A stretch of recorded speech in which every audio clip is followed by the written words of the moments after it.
Λοιπόν, έχουμε εδώ τον κύλινδρο. Εντάξει, έχουμε εδώ τον κύλινδρο. Βάλε μέσα ένα κομμάτι χαρτί. Βάλε τον πιστόνι σου όσο μπορείς να είναι στην ευθεία.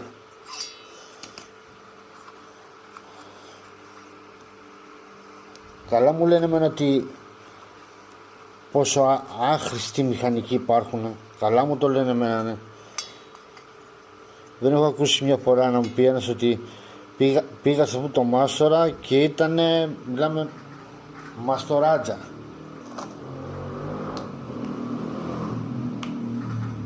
Έχουμε το πιστόνι μας εδώ.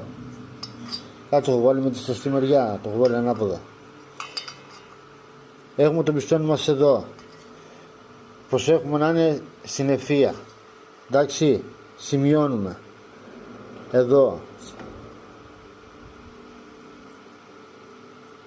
Σημειώνουμε εδώ, σε σημεία αυτά. Ένα σημείο εδώ. Μετά, μετράμε την απόσταση, αυτή είναι εδώ. Η απόσταση αυτή εδώ. Αυτή η απόσταση είναι αυτό εδώ. Αυτό εδώ. Και αυτό εδώ. Αυτή είναι η απόσταση στην εξάρτηση. Πάμε από εδώ. Μετράμε την απόσταση εδώ. Είναι αυτή η απόσταση. Εδώ. Και αυτή η απόσταση εδώ. Σωστά. Το βγάζουμε. Ερχόμαστε εδώ. Ερχόμαστε εδώ. Και τραβάμε τις γραμμές. Ευθεία πάνω.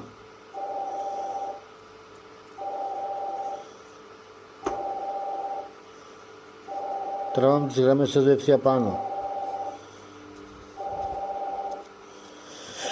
Αφού έχουμε τραβήξει τις γραμμές εδώ από την εισαγωγή, εδώ, αυτό το σημείο εδώ, θα πρέπει να κατέβει περισσότερο εδώ. Σε αυτό το σημείο πρέπει να κατέβει περισσότερο εδώ.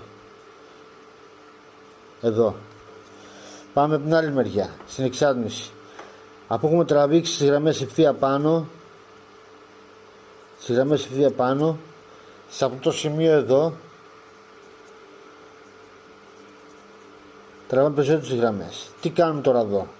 Εδώ το πιστόνι του δίνουμε να κατέβει λίγο. Εδώ στα πλάγια που εισέρχεται το κάψιμο και εδώ του δίνουμε να κατέβει λίγο. Εδώ το δίνουμε